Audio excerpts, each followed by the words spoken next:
Welcome back to my channel. It is me, Dana G, and today we're doing another question.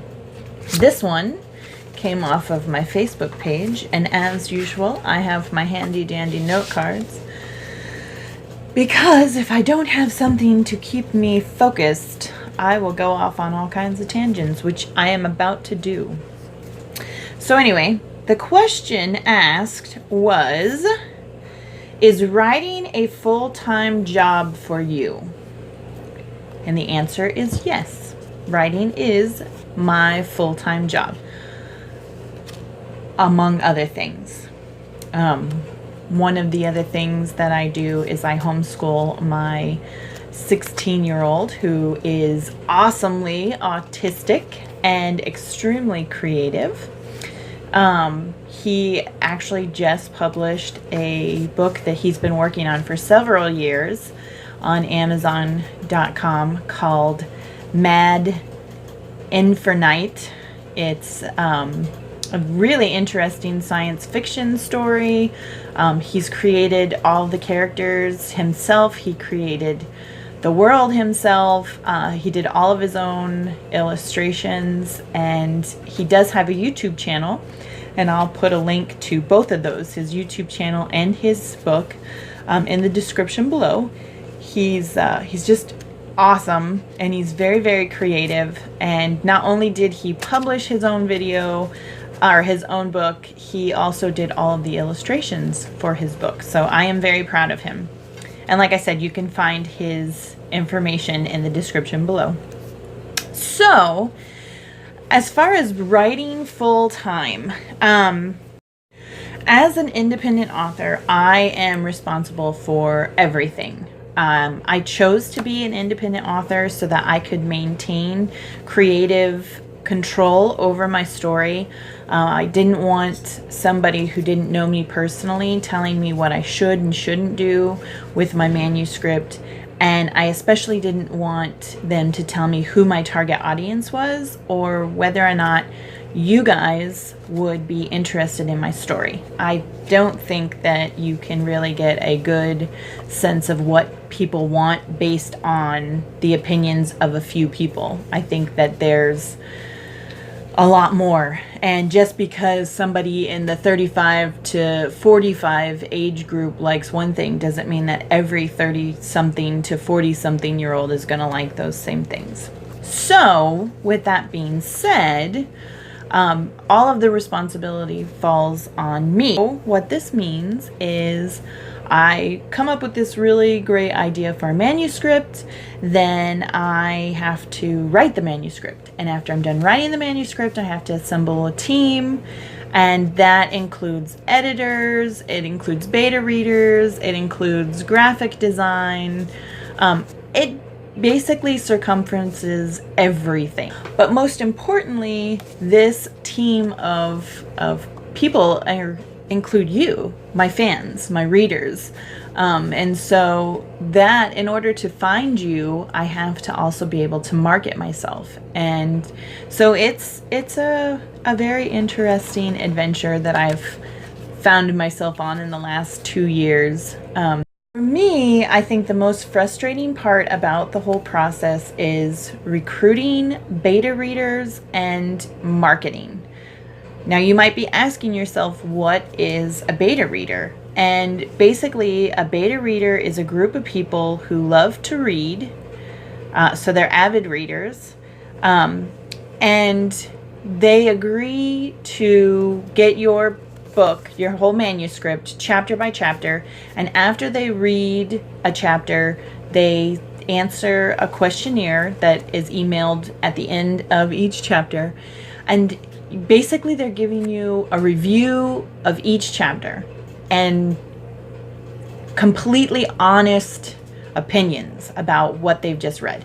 So, you know, if they think that it's absolute shit, that's exactly what I expect them to say. If they're like, this chat, you know, and just like that. There are no rules. You know, if your everyday vocabulary includes sentence enhancers and the use of the F word in every known form, then that's exactly what I expect to get in an email after you read it. So I'll email a beta reader, they read it, then they get the questions and they answer the questions. And sometimes it's like, this was fantastic. Or sometimes it's like, I have no idea where you're going with this. It doesn't make sense. It doesn't really flow very well. As a beta reader, you basically give me your email address and then I send you the chapter by chapter emails. And one of my main promises is that all of your information, your identity, your email address, and all of your answers remain confidential. And this is important to me because I've gotten to know most of my beta readers on a pretty personal level. Some of the answers that they give me have not only been beneficial towards the manuscript, but it's actually opened up a conversation between myself and the beta readers where we actually get to know each other in depth, which is really cool because I don't know, only a few of the authors that I have actually read their books. I can actually, send them a Facebook message or email them and actually get a response. So that is keeping their information private and having that relationship with them is really important to me.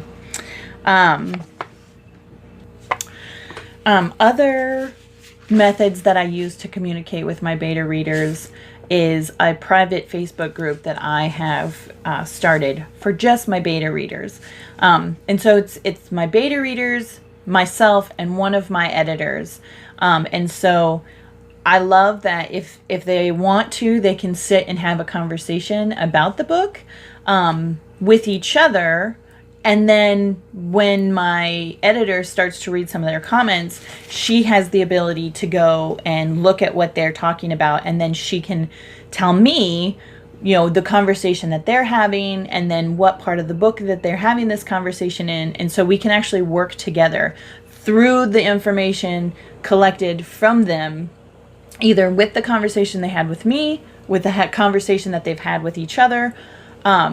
We can go back and we can look at what is it that specifically that they're talking about, and we can change it, we can make it better, or we can just leave it alone. One of the best things I think is that when multiple people are agreeing that one thing is awesome, it must be awesome. So, and then as a thank you to my beta readers, I give them a paperback copy that I've autographed and put a little message into each one of my beta readers, just as a thank you, because it does consume their time, and they're giving their time to me for free. And so I think it's important that even if it's not a monetary reward, everybody should be given something. Even if it's just a thank you, a sincere thank you. I think it's important to acknowledge that someone took the time to do me a favor while I'm working on this project to help me make it the best that it could possibly be. As an independent author, when it comes to the editing process, it can be daunting. There are multiple types of editors, and if you don't know which each one is used for, then it can be a little bit overwhelming. I personally have assembled like a team of people who I know that are helping me with the editing process, and there are lots of different types of editors or line editors, and they're also known as content editors, copy or content editors, and their job is to go over grammar, fact checking, spelling, formatting, plot, sentence, characterization, setting, punctuation, and voice. So if you can find one of those, you can almost get rid of the first two that I talked about, right? They go through every inch of the manuscript, word by word and line by line. And the editors that I have,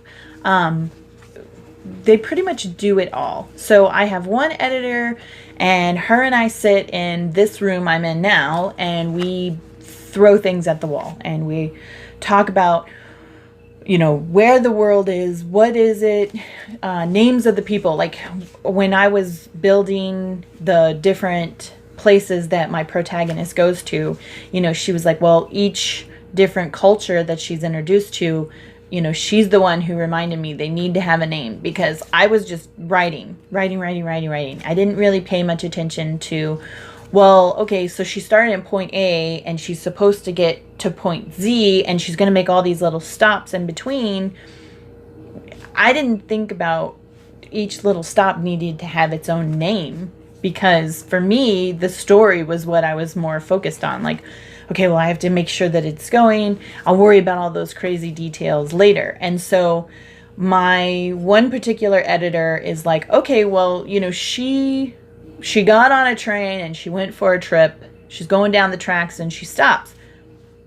What's the name of the place she stops at? And when she said that, I was like, oh, well, yeah, I guess I do need to focus on the little details like that, because when I get into story writing mode, I don't think about the little details. I think about the little details later. And that's why it's hard for me. I think personally it's hard for me to outline, because the story just comes to me so fast that it's not natural for me to have a plan. So I don't have it. But I do have a very good editor who says, hey, so what are the name of these people? What are their culture? What's their religion? What's all these different places that she's going to? Why are they doing what it is that they're doing? And so I really appreciate her a lot. And then I have another editor who is like a grammar. I mean, she grammars everything. She knows the periods go here and commas go there. And then add. And another thing that I have adopted as far as grammar, punctuation, is a program called Grammarly, which I'm not sponsored by Grammarly. It's a program that I use. I absolutely love it. You can check it out at grammarly.com. I'll put the link to their website in the description below.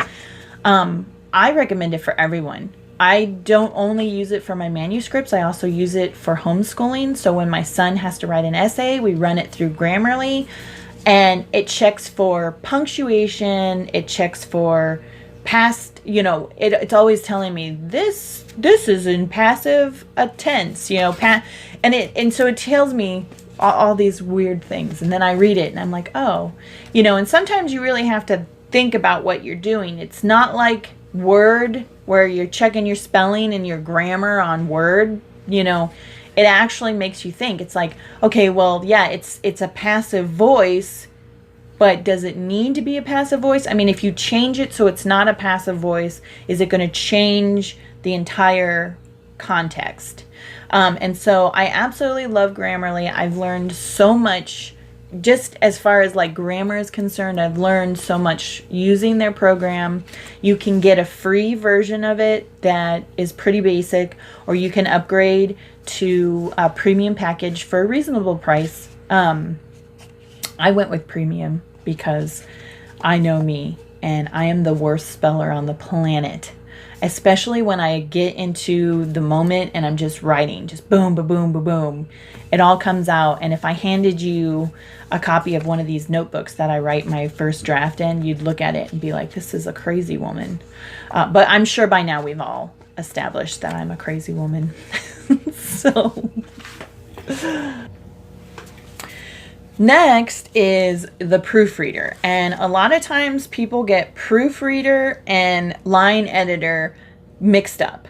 A proofreader is the person that you get after it's been edited, after your manuscript's been edited and you agree and your editor agrees and your other editor agrees that it's as good as it's going to be. Then you go and you take it to a proofreader and you hand it to them. And it's their job to find the mistakes that your eyes didn't catch, your editor's eyes didn't catch, and your other editor's eyes didn't catch. And the reason why that's important is because for me, personally, I write the story. My manuscript is done. I send it to my editor. We have designed this system where we send it one chapter at a time. So I send her the chapter, she edits it, she sends it back, I see all of her comments, I change it as according, send it back, send it back, send it back. After you've done this 3 or 4 times, you kind of get to the point where you're like, okay, I can't do this anymore. This is as good as it's going to get. So you put it away. It's done, it's good, you put it away. You miss a lot.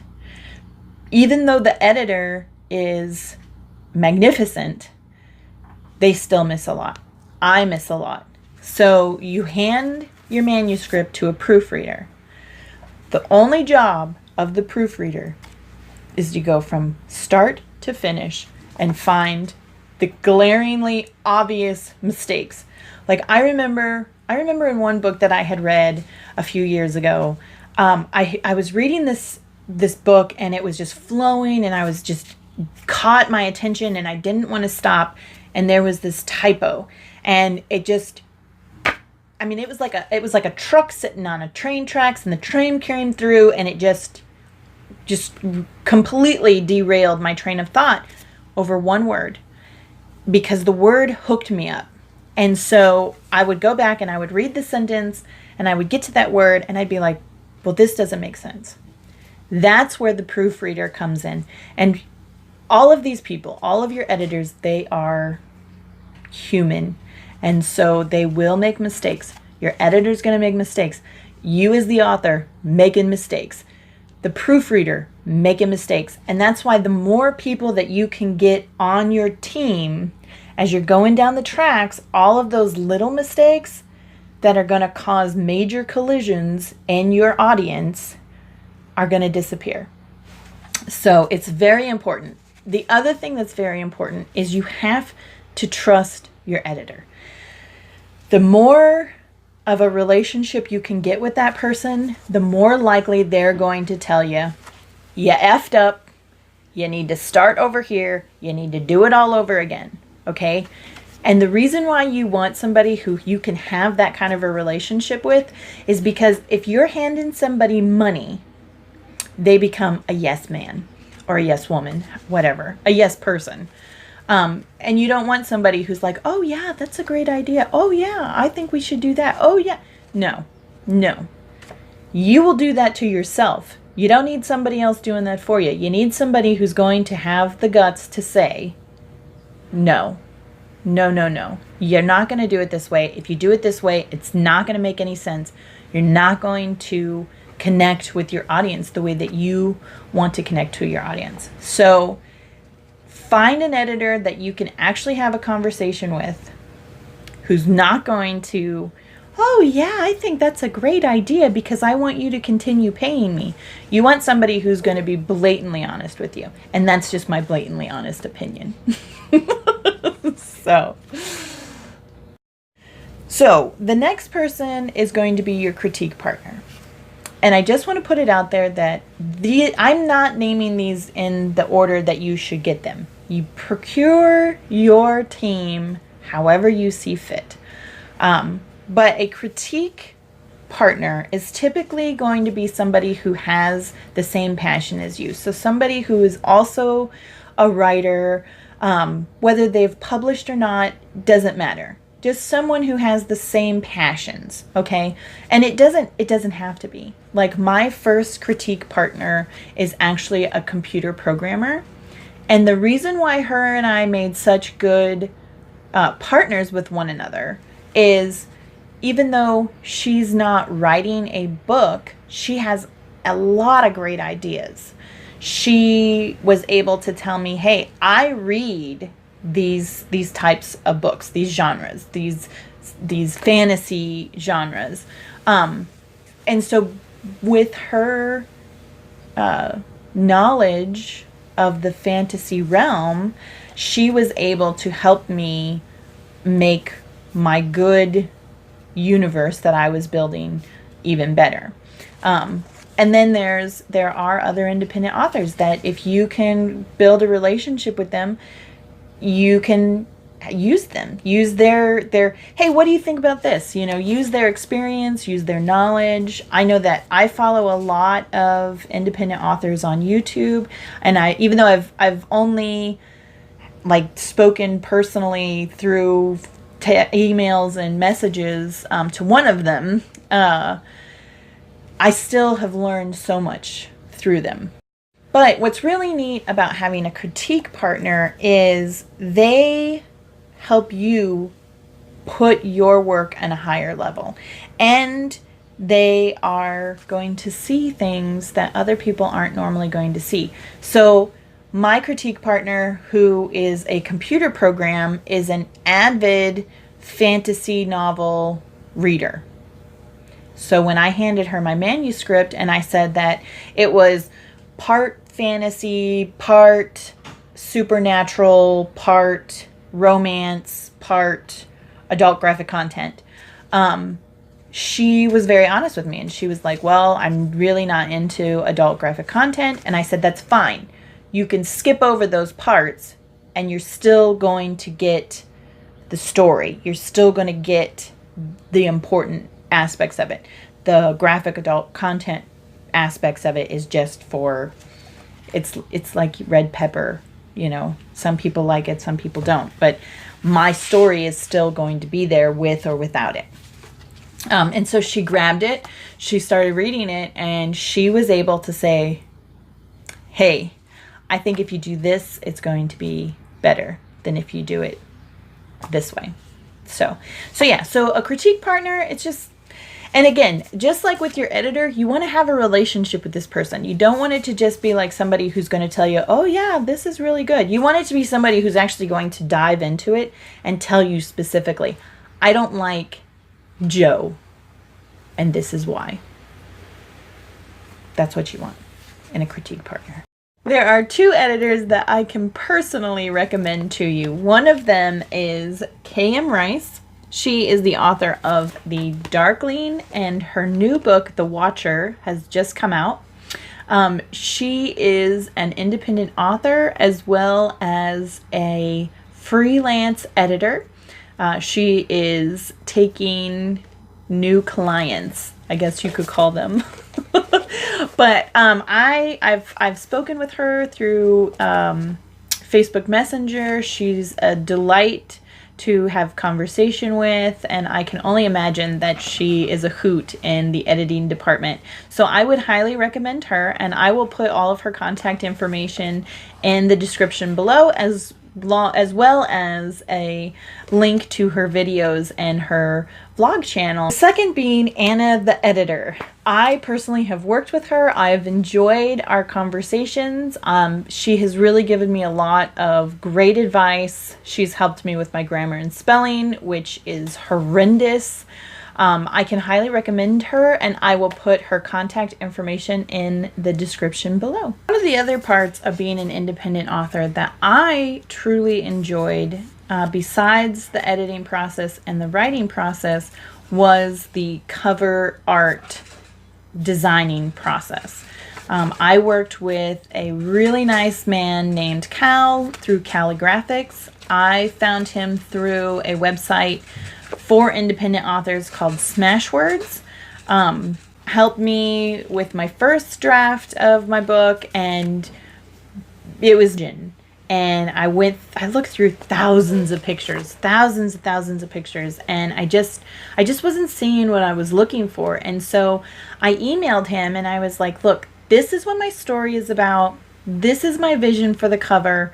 What can you do? Can you help me make this vision come true? So he was like, okay, well, let's work on the background first. And he sent me, go to this section and it's all these backgrounds. And I was like, oh, you know what? This is totally cool. So I found this like beach scene, and I wanted it to be kind of like the universe, the stars and the planets, but having this beach scene in front of it. And so he was able to merge those two pictures together, and I was like, that's perfect. And then I found the woman, and she was what I envisioned, even though she's not exactly what my protagonist looks like. She's what I envisioned could be my protagonist.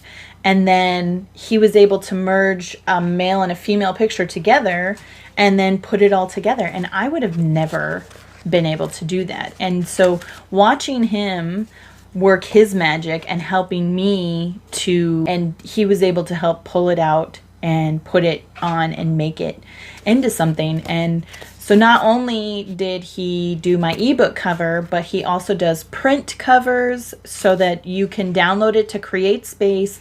It fits perfectly the way that it's supposed to.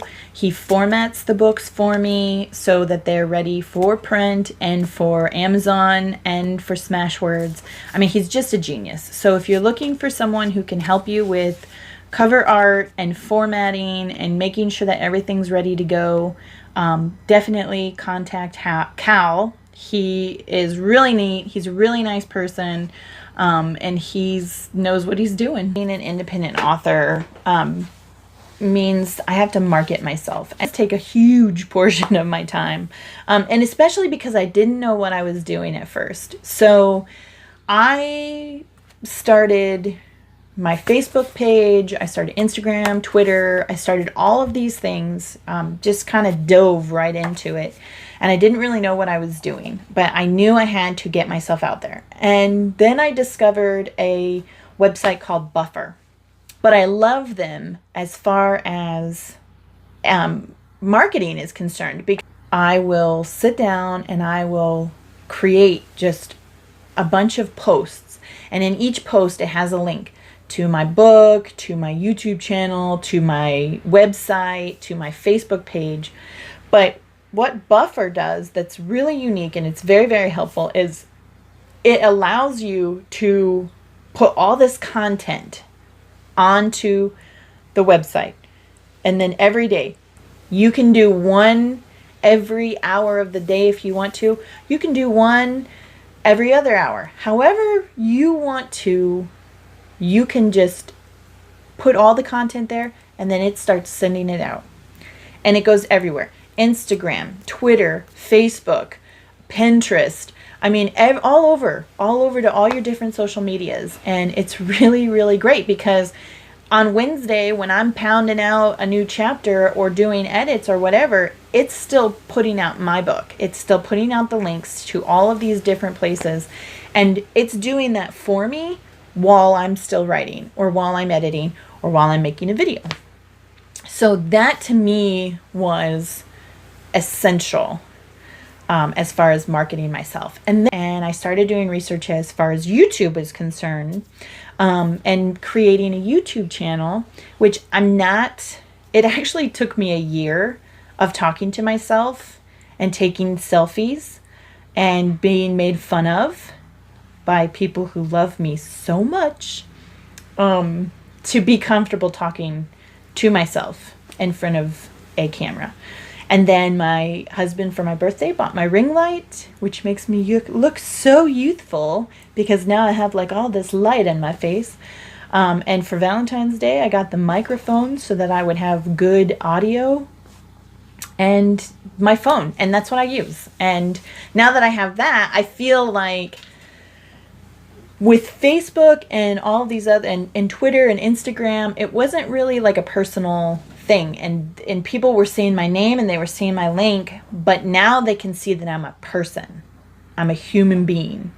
The other online community that I joined to help promote my book was Patreon. And what I really liked about Patreon is it's a platform that is used by creators and artists to develop a personal relationship with their fans and their readers and people who are interested in promoting and financially contributing to these creators and these artists.